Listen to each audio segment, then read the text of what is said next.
오늘 우리에게 주신 하나님의 말씀은 사사기 13장 1절에서 14절 말씀입니다. 이스라엘 자손이 다시 여호와의 목전에 악을 행하였으므로 여호와께서 그들을 40년 동안 블레셋 사람의 손에 넘겨주시니라. 소라 땅에 단 지파의 가족 중에 마노아라 이름하는 자가 있더라. 그의 아내가 임신하지 못하므로 출산하지 못하더니 여호와의 사자가 그 여인에게 나타나서 그에게 이르시되 보라, 내가 본래 임신하지 못하므로 출산하지 못하였으나 이제 임신하여 아들을 낳으리니 그러므로 너는 삼가 포도주와 독주를 마시지 말며 어떤 부정한 것도 먹지 말지니라.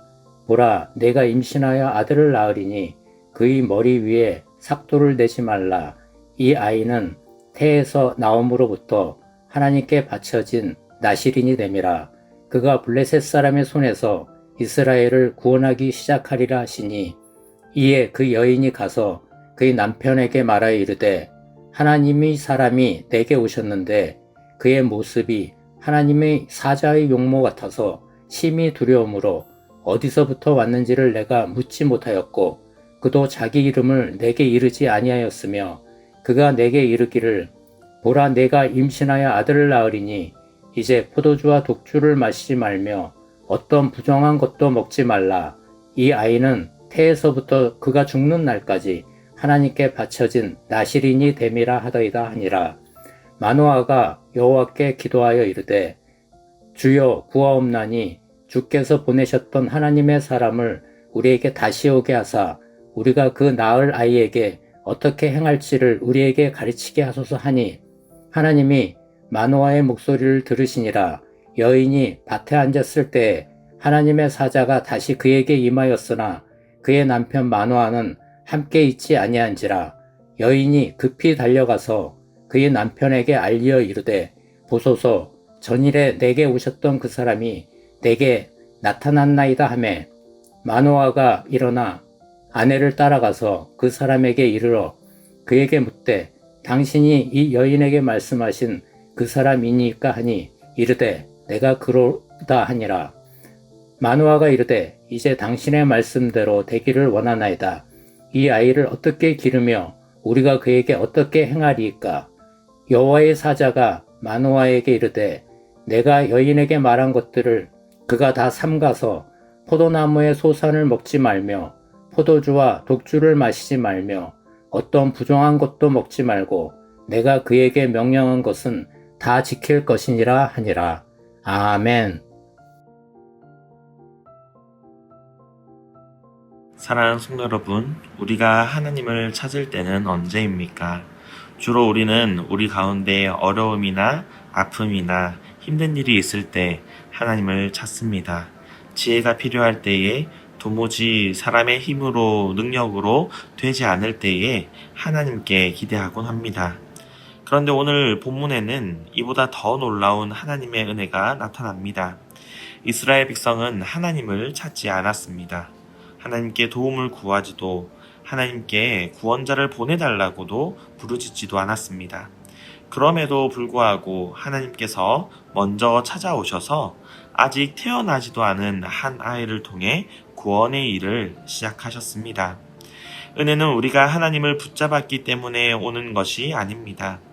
우리가 찾기도 전에 하나님께서 먼저 우리를 찾아오시는 것, 그것이 은혜입니다. 오늘 말씀을 통해 하나님께서는 무너진 시대 속에서 어떻게 구원을 시작하시는지 세 가지로 살펴보도록 하겠습니다. 첫째로 하나님께서는 부르짖음조차 잃어버린 백성에게 먼저 찾아오십니다.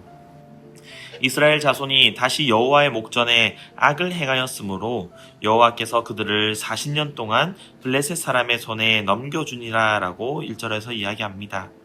사사기에는 죄와 징계와 부르짖음과 구원이 반복되어집니다. 그런데 오늘 본문에는 이전과 다른 점이 있습니다. 40년이라는 긴 압제의 기간 동안 이스라엘이 하나님께 부르짖었다라는 말이 없습니다.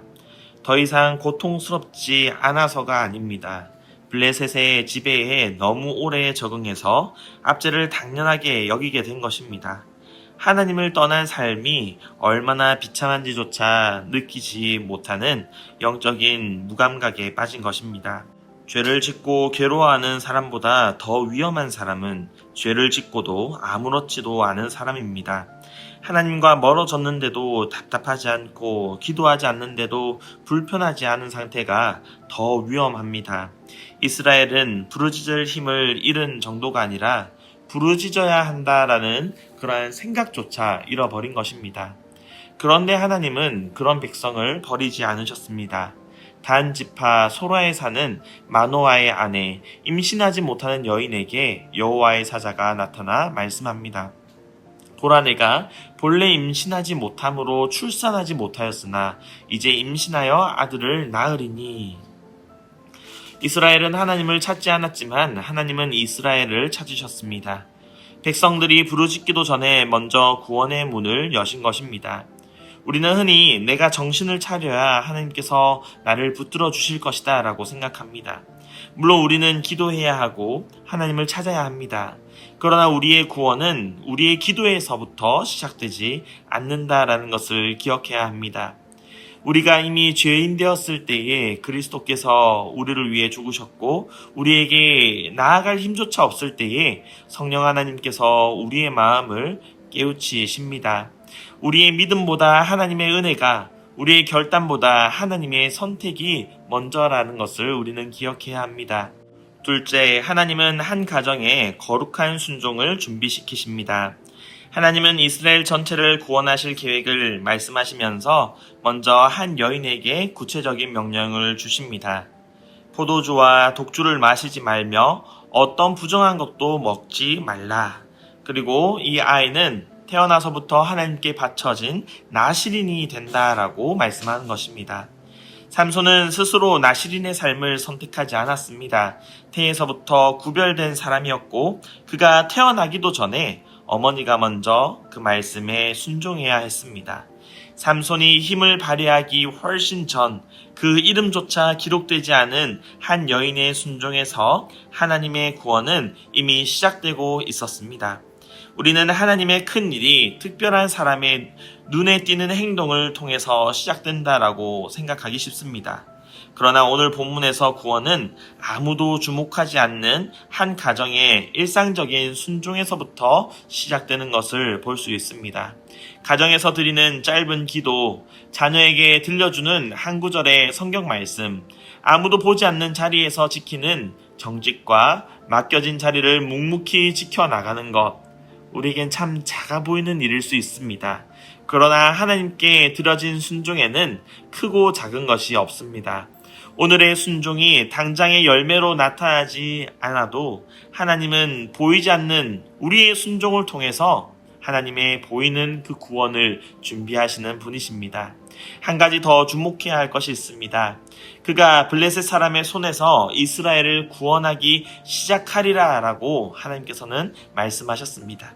삼손은 구원을 완성할 사람이 아니라 시작할 사람이라는 것입니다. 큰 힘을 가졌지만 약점과 욕망도 많은 사람이었습니다. 그를 통해서 시작된 구원은 다윗의 시대를 지나 마침내 예수 그리스도 안에서 완성된다라는 것입니다. 삼손은 자신의 욕망에 자주 흔들렸지만 예수님은 아버지의 뜻에 끝까지 순종하셨고 십자가와 부활로 죄와 사망의 권세를 완전히 깨뜨리셨습니다. 우리의 구원은 불완전한 인간 영웅에게 달려있지 않습니다. 우리의 참된 구원자는 그리스도 예수이십니다. 그러므로 우리는 사람의 능력을 의지하기보다 평범한 순종을 사용하여 구원을 이루시는 하나님을 바라봐야 합니다. 셋째, 하나님은 알 수 없는 미래보다 이미 주신 말씀에 순종하게 하십니다. 여호와의 사자를 만난 마노아의 아내가 남편에게 이 일을 전하자 마노아는 기도합니다. 주여 구하옵나니 우리에게 어떻게 행할지를 가르쳐 주셔서라고 하나님께 요청합니다. 하나님은 그의 기도를 들으시고 사자를 다시 보내주셨습니다. 마노아가 사자에게 묻습니다. 12절입니다. 이 아이를 어떻게 기르며 우리가 그에게 어떻게 행하리이까? 마노아의 관심은 아이의 미래에 있었습니다. 그런데 사자의 대답에는 새로운 정보가 거의 없습니다. 앞서 여인에게 하신 말씀을 그대로 반복하실 뿐입니다. 마노아는 아이의 미래를 물었지만 하나님은 부모의 현재 순종을 말씀하고 계십니다. 우리도 우리의 자녀들과 우리 미래를 알고 싶어 합니다. 내 인생은 어떻게 될까? 이 문제는 언제 해결이 될까? 내 자녀는 어떤 사람이 될까? 무엇을 해야 될까? 라고 고민합니다. 그러나 하나님은 우리의 모든 궁금증을 풀어주는 대신 오늘 우리가 순종해야 할 말씀을 주십니다. 결과를 다 보여주신 뒤에 순종을 요구하지 않으시고 말씀을 믿고 한 걸음씩 순종하라 라고 말씀합니다. 아브라함은 어디로 갈지를 다 알지 못한 채 떠났고 제자들은 앞일을 알지 못한 채 그물을 버리고 예수님을 따랐습니다. 혹시 미래에 대한 염려로 오늘 해야 할 순종을 놓치고 있지는 않습니까? 용서해야 할 사람이 있다면 용서하고 우리가 끊어야 할 죄가 있다면 끊고 회복해야 할 예배의 자리가 있다면 다시 회복하시기를 바랍니다.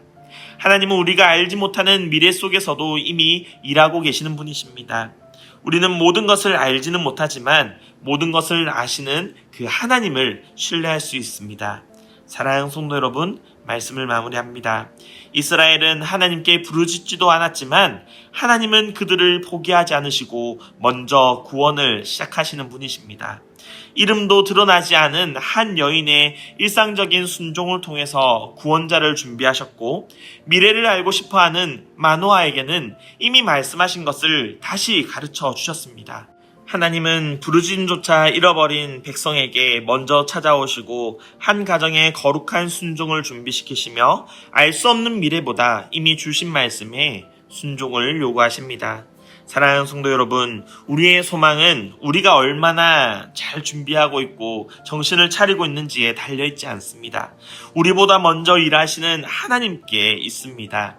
오늘도 하나님의 은혜를 의지하기를 바랍니다. 미래를 다 알려고 애쓰기보다 오늘 주신 말씀에 하나님께 올바르게 순종의 반응을 드리기를 원합니다. 아무도 알아주지 않은 작은 순종이라도 하나님께 드리는 마음으로 말씀에 순종하는 저와 여러분 되시기를 바랍니다. 그 순종을 통해 우리의 가정을 세우시고 교회를 새롭게 하시며 이 시대의 가운데 구원의 일을 이루어 가실 하나님을 믿는 저와 여러분 되시기를 주님의 이름으로 축복합니다.